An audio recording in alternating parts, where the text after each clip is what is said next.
కోసం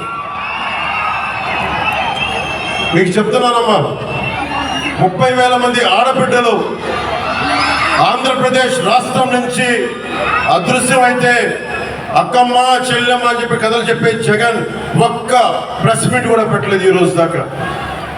ఏదన్నా అడిగితే నన్ను బూతు తిట్టించడం తప్ప. ముఖ్యంగా ఇందాక చెప్తా ఉన్నట్టుగా రాగానే మీకు తెలుసు ఇసుక ఎలా దోపిడీ చేశారో. మన కొల్లిపర్ల మండలం కొత్త బొమ్మవాని పాలెంలో అర్ధరాత్రి రైతుల పొలాల నుంచి ఇసుకను దోపిడీ చేసిన ప్రభుత్వం ఇది. అలాంటి రైతాంగాన్ని దోపిడీ చేసిన వ్యక్తి క్లాస్ వార్ గురించి మాట్లాడతాడు. అలాగే లిక్కరు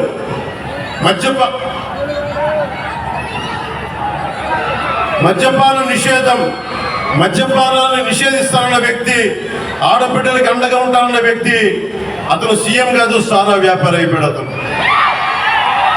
సారా వ్యాపారి. 16 కంపెనీలు పెట్టి అందులో 3 కంపెనీలు తన సొంత మనుషులవే. అన్ని వాళ్ళ ఫ్యాక్టరీల్లో కల్తీ మందులు కలిపి దానికి రకరకాల పేర్లు పెట్టి ఒక్కొక్కరు ఆరోగ్యాలు పాడైపోతా ఉన్నాయి. మనం ఏమైపోయామంటే మనందరం కూడా ఒక అబద్ధపు ప్రపంచంలో బతకాలను నిర్ణయించుకుంటాం. మనందరం నేను ఇబ్బంది లేకుండా నేను మందు తాగమని ఎంకరేజ్ చేయను, వ్యసనాలకి పాల్గొనని ఎంకరేజ్ చేయను. నెపోలియన్ చెప్పినట్టుగా యుద్ధాలకి షికార్ల మీద ట్యాక్స్, బ్రాండీ మీద ట్యాక్స్ నేను దేశాల మీద యుద్ధాలు చేయడానికి పనికి వస్తుందని నెపోలియన్ చెప్పాడు. వ్యసనాల వల్లే ట్యాక్స్ వస్తూ ఉంది భారతదేశానికి కూడా.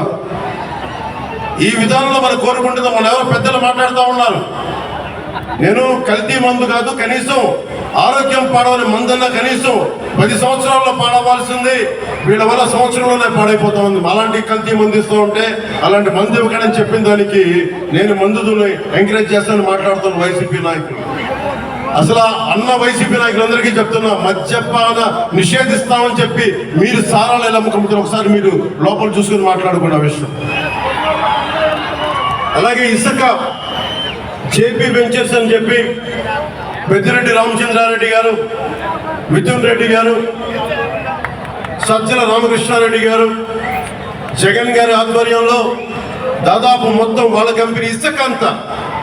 ఒకప్పుడు ఇసుక రీచ్ల్లో ఎంతమంది బీసీలు కానీ బీసీ కుటుంబాలు కానీ చాలా మందికి సంపద వెళ్ళేది. రీచ్లో కొన్ని చోట్ల ఉత్తర తూర్పు గోదావరి జిల్లా లాంటి చోట్ల ఇసుకని బోట్లో తీసుకొని మరి అమ్ముకునే వాళ్ళు చాలా మందికి కుటుంబాలకి 10 కుటుంబాలు ఉపాధికి వచ్చేది, వందలాది కుటుంబాలకి ఒక ఇసుక రోజు రీచ్ ఉన్న చోట. అవన్నీ దోపిడీ చేసి మొత్తం సంపద అంతా ఒక్కడి చోట కేంద్రీకృతం అయిపోయింది. ఒక్కడి దగ్గర సమస్య, ఒక్కడి దగ్గర అంత డబ్బు చేరిపోతే వాడు బలిసిపోయి కొట్టుకుంటూ ఉంటాడు. ఎవడైనా సరే బలిసిపోయి కొట్టుకుంటూ ఉంటాడు. ఒకడికి డబ్బు వస్తే పర్లా, నీ డబ్బుతోటి మా స్వేచ్ఛని కాల రాస్తామంటే నేను కింద పడి కాలుతో దొక్కేస్తాను. గుర్తుపెట్టుకోండి ఎవరైనా. కాంట్రిబ్యూటరీ పెన్షన్ స్కీమ్ అని చెప్పి నేను ఒక ఉమ్మడి ఆంధ్రప్రదేశ్ రాష్ట్ర మాజీ ప్రభుత్వ ఉద్యోగి కొడుకు చెప్తా ఉన్నా. మనకి పెన్షన్ అనేది చాలా కీలకమైంది. జగన్ వచ్చినప్పుడు 2019లో కాంట్రిబ్యూటరీ పెన్షన్ స్కీమ్ రాగానే వారం రోజులు తీసుకొస్తామని చెప్పి మోసం చేశాడు. ఈ రోజు వరకు ఊసేదట్లా.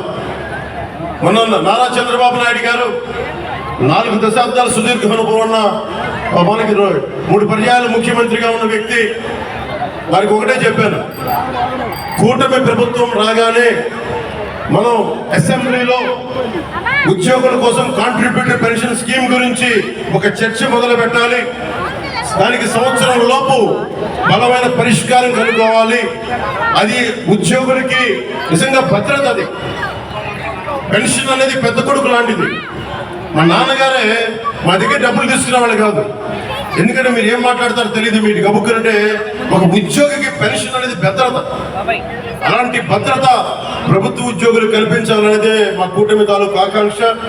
నేను జగన్ లాగా అబద్ధాలు చెప్పట్లా, జగన్ లాగా వారం రోజుల్లో మీకు అద్భుతాలు చేస్తామని చెప్పట్లా.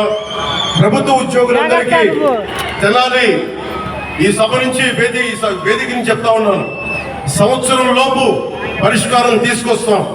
మీ భద్రతకి బలమైన దారి వెతుకుతాం. మీరు బెంబేలు పడకూడదు. మీ ఆరోగ్యాలకు కానీ మీ బిడ్డలకి ఏదైనా ఇవ్వాలనుకున్నా కానీ భవిష్యత్తులో మిమ్మల్ని బిడ్డలు చూసుకోకపోయినా పెన్షన్ మీకు అండగా ఉండాలనేదే మా అందరి ఆకాంక్ష. ముఖ్యంగా మీ అందరికీ